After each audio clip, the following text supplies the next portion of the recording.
ബിസ്മില്ലാഹിർ റഹ്മാനിർ റഹീം. ഖാഫ് മലയിന്നും ബഹ്ർ മുഹീത്തിന്നും യഅജൂജ് നാട്ടിന്നും തലനെ താത്തിച്ചോവർ.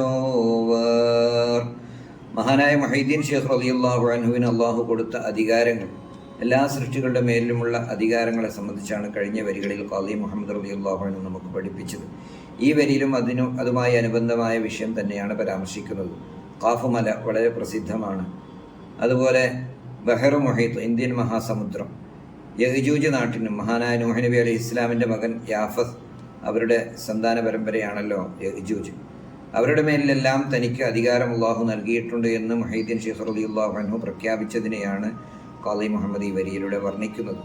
അള്ളാഹു സുബ്ഹാനഹു വ തആല ഒരാളെ ഉയർത്തിയാൽ പ്രപഞ്ചമാസകലം അള്ളാഹു തആല അദ്ദേഹത്തിന് അധീനപ്പെടുത്തി കൊടുക്കുകയും എല്ലാവരുടെ മേലിലും അധികാരം നൽകുകയും ചെയ്യും എന്ന വലിയൊരു പ്രഖ്യാപനം.